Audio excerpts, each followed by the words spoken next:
నమస్కారం. నేను మీ సిరి. Welcome to నిన్ను కోరి. ఈరోజు కథ ప్రేమ చదరంగం ఎపిసోడ్ 137. రచించిన వారు బృందా గారు. ఇక కథలోకి వెళ్తే చరణ్ మాటలకు గుండెల్లో దడ పుట్టి మైండ్ మొత్తం మొద్దు బారినట్టుగా ఉండగా ఏం మాట్లాడకుండా బ్లాంక్ ఫేస్తో చూస్తుంది పూజ. పూజ, ఏమైంది? మాట్లాడు.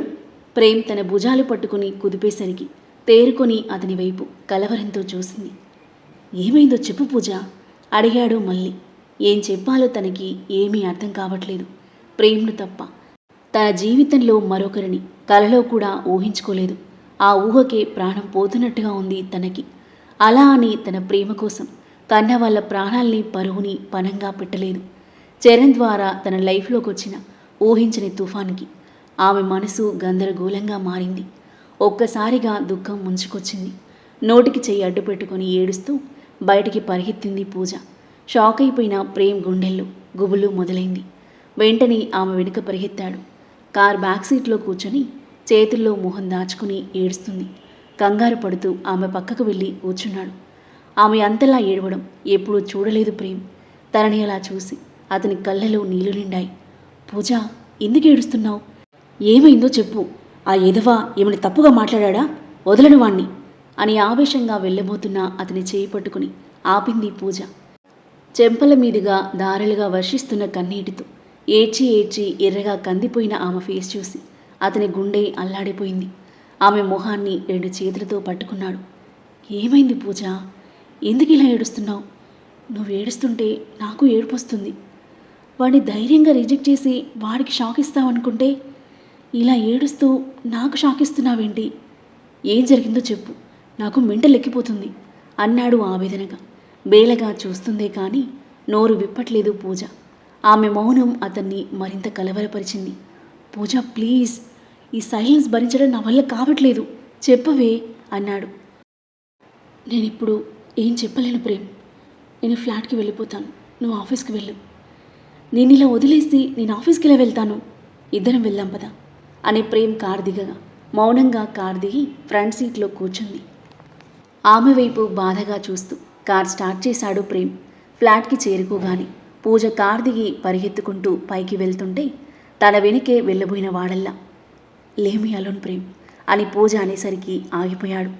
తన పైకి వెళ్ళే వరకు చూసి భారంగా నిట్టూర్చి తన ఫ్లాట్లోకి వెళ్ళాడు. ఏమైంది అసలు తనకి? ఏం మాట్లాడాడు వాడు? చెప్తేనే కదా నాకు తెలిసేది. ఎందుకు ఇలా బిహేవ్ చేస్తుంది? మెంటలెక్కిపోతున్నట్టుగా ఉండగా తలపట్టుకుని సోఫాలో కూలబడ్డాడు. ఎంత ఆలోచించినా ఆమె బాధకు కన్నీటికి కారణమేంటో అర్థం కావట్లేదు ప్రేమ్కి. వాల్ క్లాక్ వైపు చూశాడు. 1:30 అయిపోయింది. లేచి ఫ్రెష్ అప్ అయ్యి కిచెన్ వైపు కదిలాడు. తనకి అస్సలు తినాలని లేదు, కానీ పూజ కోసం లంచ్ ప్రిపేర్ చేయడానికి సిద్ధమయ్యాడు. ఫాస్ట్గా ఎగ్ ఫ్రైడ్ రైస్ చేసి ప్లేట్లో వేసుకుని పైకి వెళ్ళాడు. బెడ్పై వాలిపోయి డల్గా సీలింగ్ వైపు చూస్తున్న పూజ ప్రేమ్ తన ఎదురుగా ఉన్నా గమనించలేదు. పూజ అని పిలిచాడు ఆమె తల మీద చేయి వేస్తూ. ఆలోచనల నుండి తేరుకొని ప్రేమ్ని చూసి లేచి బెడ్ రెస్ట్కి ఆనుకుంది పూజ. కలతప్పిన ఆమె మొహాన్ని బాధగా చూస్తూ తన ఎదురుగా కూర్చున్న ప్రేమ్ ఫ్రైడ్ రైస్ ఆమెకు తినిపించబోతుంటే మొహం పక్కకి తిప్పుకుంది. పూజ, ప్లీజ్. తన చుబుకం పట్టుకొని మొహాన్ని తన వైపుకి తిప్పుకున్నాడు. నాకు ఆకలిగా లేదు ప్రేమ్ అంది డల్గా. టైం 2 అయిపోయింది. ఆకలిగా లేకపోవడం ఏంటి? తినకుంటే నీరసించిపోతావు. ఇప్పటికే ఎలానో అయిపోయావు, తిను అని తినిపించబోతుంటే చెయ్యి పక్కకి నెట్టేసింది. నీకొద్దు అయితే నాకు వద్దు అంటూ ప్లేట్ పక్కన పెట్టాడు. పూజ కళ్ళల్లో నీళ్లు గిరును తిరిగాయి. అదిగో మళ్ళీ స్టార్ట్ చేశావా అని ఆందోళన చెందుతూ హ్యాండ్ వాష్ చేసుకుని తన ముందు కూర్చుని 2 చేతులు పట్టుకున్నాడు. పూజ, నువ్వు ఇంతలా బాధపడుతున్నావంటే దాని వెనకేదో పెద్ద కారణమే ఉంది. ఎలాంటి అబ్బాయితోనైనా ధైర్యంగా మాట్లాడగలవు నువ్వు. అలాంటిది వాడిని మీట్ అయ్యాక పూర్తిగా డల్గా అయిపోయావు. వాడు నిన్ను భయపెట్టాడా, బెదిరించాడా అని అడిగి ఆమె సమాధానం కోసం ఆమె కళ్ళలోకి చూస్తున్నాడు. ఏం మాట్లాడలేదు పూజ. పూజ, ఇప్పటి వరకు మన ప్రేమ పెళ్లి విషయంలో మీ ఫ్యామిలీ గురించి మాత్రమే టెన్షన్ పడ్డాను నేను. కానీ ఇప్పుడు నేను చూస్తుంటే చాలా టెన్షన్గా ఉంది. ఏదో జరగకూడదు జరుగుతుందేమో అని గుండెల్లో ఒక రకమైన భయం, బెంగ మొదలైంది. ఊపిరి తీసుకోవడం కూడా కష్టంగా ఉంది పూజ. నేను ఇలా చూడడం నా వల్ల కావట్లేదు. ఈ టెన్షన్ భరించలేకపోతున్నాను. నీ బాధకు భయానికి కారణం ఏదైనా కానీ నాతో చెప్పు, నేను చూసుకుంటాను అన్నాడు. మళ్ళీ మౌనం. ప్రేమ్ మొహం చిన్నబోయింది. ఆమెను గట్టిగా హక్ చేసుకున్నాడు. ఇంకా ఏడుపొస్తుంటే నోటికి చెయ్యి అడ్డు పెట్టుకుని మౌనంగా ఏడుస్తూ అలాగే ఉండిపోయింది పూజ. పూజ, నిన్ను బాధపెట్టే సమస్య ఏదైనా కానీ నాతో చెప్పు. నువ్వు నేను వేరు కాదు. నీ సమస్య నాది కూడా. నన్ను వేరు చేయకు. నేను తట్టుకోలేను. ఇది మన ఇద్దరి జీవితాలకు సంబంధించింది. కలిసి సాల్వ్ చేసుకుందాం అని తనని వదిలి కళ్ళలోకి చూశాడు. అతని సూటిగా చూడలేక మొహం పక్కకి తిప్పుకుంది. పూజ, నువ్వు చెప్పకపోతే నేను సైలెంట్గా మాత్రం అస్సలు ఉండను. నీ కన్నీళ్ళకు కారణమైన ఆ బాస్టర్ను నిలువున పాతేస్తాను. సాయంత్రం వరకు నువ్వు చెప్పావో సరే, లేదంటే నేనే తెలుసుకుంటాను అని ఆమెను వదిలి బెడ్ దిగి వెళ్ళసాగాడు. నా బాధకు కారణం చరణ్ నీతో చెప్పానా? పూజ మాటలకు ఆగి వెనక్కి తిరిగి చూశాడు. వాడి పేరు చరణా? వాడు కారణం కాదా? వాడు కాకపోతే ఇంకెవరు? మరి నేనా అన్నాడు విస్తుపోతూ. కాదు, నేనే. నా బాధకి భయానికి అన్నింటికీ కారణం నేనే. రేపు ఏం జరిగినా అన్నింటికి నాదే బాధ్యత. నా వల్ల ఎవరికి ఏమీ కాకూడదు. ప్రేమ్కి ఇంకా మెంటలెక్కిపోయింది.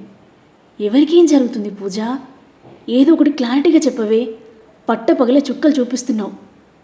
మార్నింగ్ వరకు నా విషయంలో ఎంత నమ్మకంగా ఉన్నావు, ఇప్పుడు ఆ నమ్మకం లేదా అడిగాడు ఉద్వేగంగా.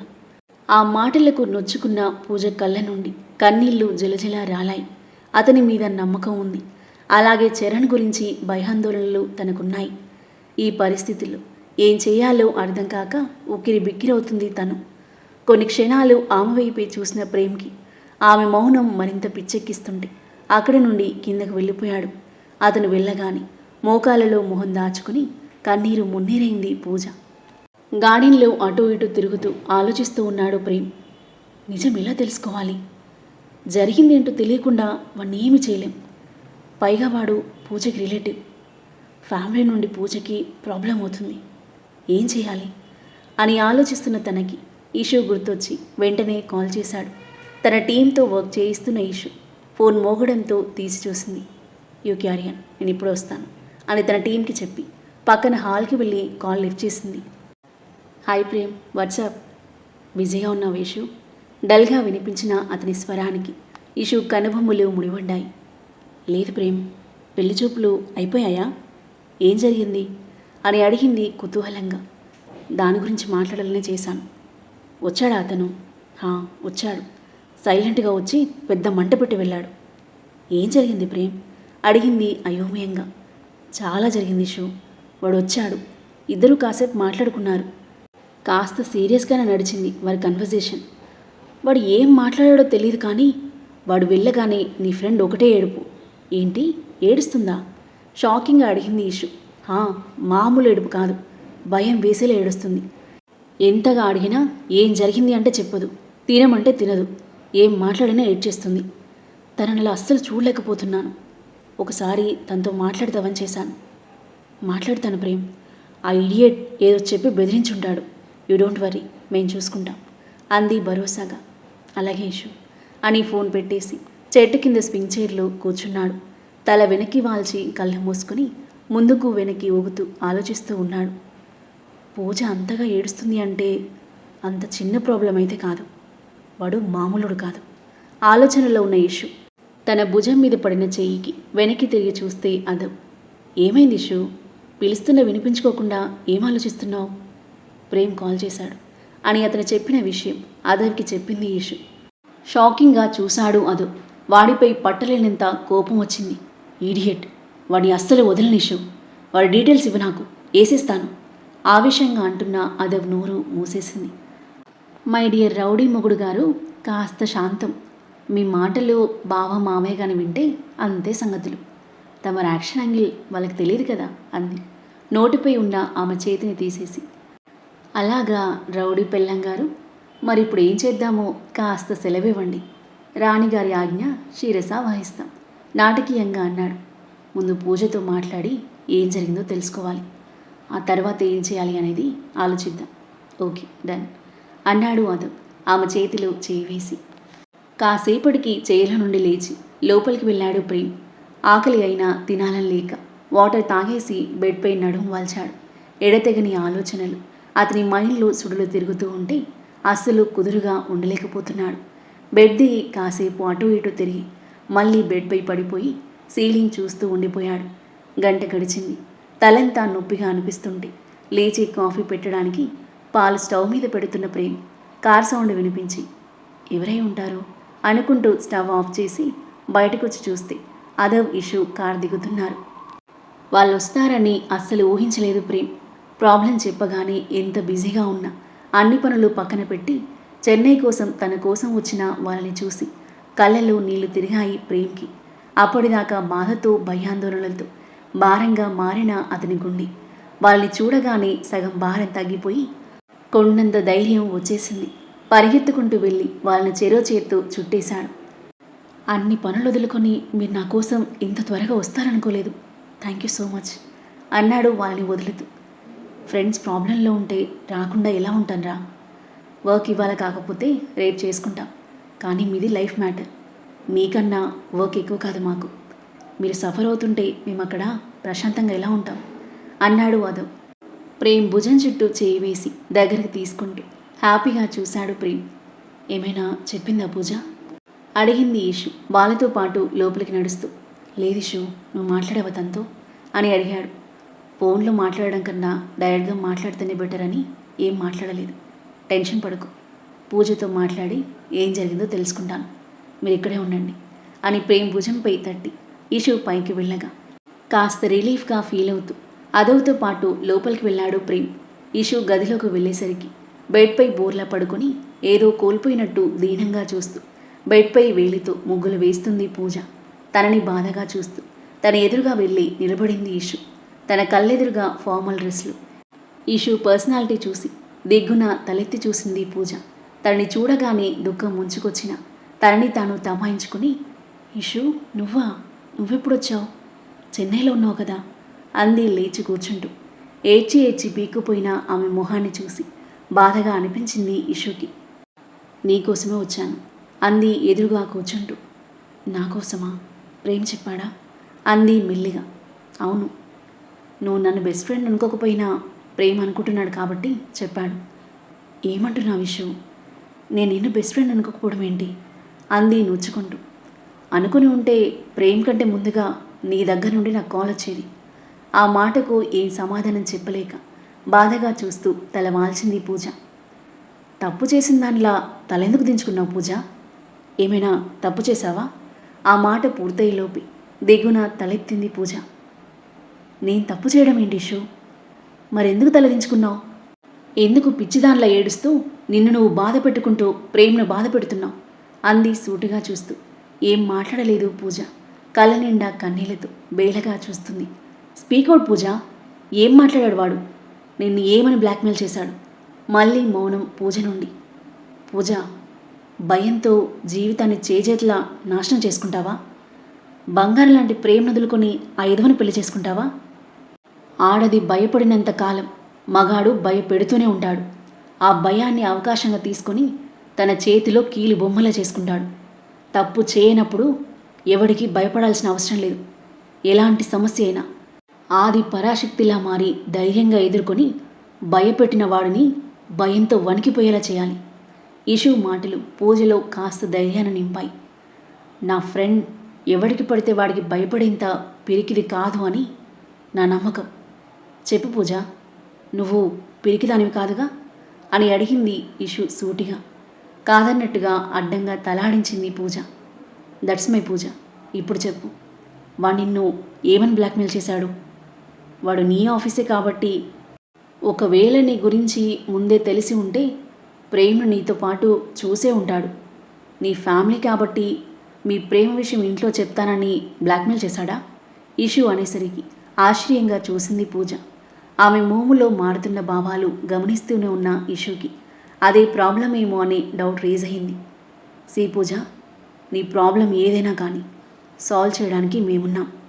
ఫ్యామిలీకి ఎలాంటి ప్రాబ్లం రాకుండా వాళ్ళ అంగీకారంతోనే నీకు ప్రేమ్కి పెళ్లి జరిగేలా మేం చూసుకుంటాం, ట్రస్ట్ మీ అంది పూజ చేయి పట్టుకుని. దీర్ఘంగా ఊపిరి తీసుకుంది పూజ. చెప్తాను ఇషు, చెప్తాను. నువ్వు ఊహించింది కరెక్ట్. వాడు ముందు నుండి నన్ను ఫాలో అయ్యి ప్రేమ్ నేను క్లోజ్గా ఉన్న ఫోటోలు తీశాడు. షాకింగ్గా చూసింది ఇషు. వాడిని పెళ్లి చేసుకోకపోతే ఫోటోలు ఇంట్లో, ఫ్యామిలీలో, ఆఫీస్లో సర్క్యులేట్ చేస్తానని బెదిరించాడు. భయపడిపోయాను. ఒక్కసారిగా బ్లాంక్ అయిపోయాను. ఏం చేయాలో అసలు అర్థం కాలేదు. వాడు చెప్పింది జరిగితే మా ఫ్యామిలీ అందరిలో పరువు పోతుంది. అమ్మ నాన్నలు ప్రాణాలతో ఉండరు. వాళ్ళు లేకపోతే నేను ఉండను అని ఏడుస్తున్న పూజను గట్టిగా హత్తుకుంది ఇషు. పిచ్చి పూజ, ఎందుక మార్నింగ్ నుండి అంతలా ఏడుస్తున్నావు? I understand your situation. కానీ ఏడుస్తూ కూర్చుంటే ప్రాబ్లం సాల్వ్ అవుతుందా చెప్పు? నువ్వు ప్రేమించుకోవడం అస్సలు తప్పు కాదు. ఆ ప్రేమను అందరిలో తప్పుగా పోర్ట్రేట్ చేసి నిన్ను బలవంతంగా దక్కించుకోవాలి అనుకుంటున్న వాడిది తప్పు. అలాంటి వాడికి తగిన బుద్ధి చెప్పాలి. ఇంత సున్నితంగా ఉంటే ఈ కాలంలో చాలా కష్టం పూజ అంటూ తనని వదిలి కళ్ళ నీళ్ళు తుడిచింది. నాకు చెప్పావుగా, ఇక వాడి విషయం మర్చిపో. నీ జోలికొచ్చి చాలా పెద్ద తప్పు చేశాడు. వాడిని ఊరికి వదిలిపెట్టాం. ఇంకా ఏం చెప్పాడు? వాడి గురించి డీటెయిల్స్ చెప్పు అని ఆరా తీసింది ఇషు. వాడి గురించి, వాడి ఫ్యామిలీ గురించి చెప్పి రేపు ఫ్యామిలీతో ఇంటికి పెళ్లి చూపులకు వస్తానని చెప్పాడు అంది. అలాగా, పెద్ద ప్లానే వేశాడు.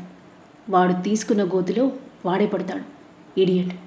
నువ్వు ఇక అస్సలు టెన్షన్ పడకు, అంతా మేము చూసుకుంటాం, ఓకేనా అంది ఇషు పూజ భుజాలు పట్టుకుని నవ్వుతూ. పూజలో అప్పటిదాకా ఉన్న భయం, టెన్షన్ కాస్త తగ్గి మనసు కుదుటపడింది. అలాగే ఇషు, థ్యాంక్ యూ సో మచ్ అంటూ తనని హత్తుకుని వదిలి బుగ్గపై ముద్దు పెట్టింది. ఈ ముద్దులేవో మీ ఓడికి పెట్టు, పాపం పిచ్చోడైపోయాడు నీ వల్ల, రా అంటూ తన చేయి పట్టుకొని కింద కదిలింది ఇషు. గార్డెన్లో కూర్చున్న ప్రేమ్ అదు వాళ్ళ రాకని గమనించి లేచి నిలబడ్డారు. నవ్వుతున్న ఇషుని, ప్రసన్నమైన వదనంతో ఉన్న పూజను చూడగానే ప్రేమ్ మనసు కాస్త కుదుటపడింది. హాయ్ అదర్ అని పలకరించిన పూజ తనని చూస్తున్న ప్రేమ్ని చూసి ఐఎమ్ సారీ కన్నీళ్లతో ఉద్వేగంగా అంటూ అతన్ని హగ్ చేసుకుంది. ఆ తర్వాత ఏం జరగబోతుంది? పూజ ప్రేమ్ల లైఫ్లోకి తుఫాన్లో వచ్చిన ఆ చరణ్కి అదవ్ ఇషు ఎలాంటి షాక్ ఇవ్వనున్నారు? పూజ చరణ్ల పెళ్లి చూపుల తతంగం జరుగుతుందా? పూజ ఇంట్లో ఎలాంటి సంఘటనలు చోటు చేసుకోబోతున్నాయి? పూజ ప్రేమ్ల ప్రేమ విషయం వాళ్ళ ఇంట్లో తెలుస్తుందా? వాళ్ళ రియాక్షన్ ఏంటి? ఈ ప్రేమ చదరంగం ఎలాంటి మలుపు తీసుకోబోతుంది? అద్భుతమైన కథనంతో, ఊహకందని మలుపులతో, మనసును హత్తుకునే సన్నివేశాలతో ఎంతో ఆసక్తిగా సాగి ఈ కథ యొక్క నెక్స్ట్ ఎపిసోడ్ కోసం మన నెక్స్ట్ వీడియో చూడండి. కథ నచ్చితే లైక్ చేయండి. ఈ కథ మీకు ఎలా అనిపించిందో మీ అభిప్రాయాన్ని తప్పకుండా కామెంట్ చేయండి. ఇంకా ఇలాంటి ఇంట్రెస్టింగ్ స్టోరీస్ కోసం మన ఛానల్ని సబ్స్క్రైబ్ చేయండి. Thank you for listening.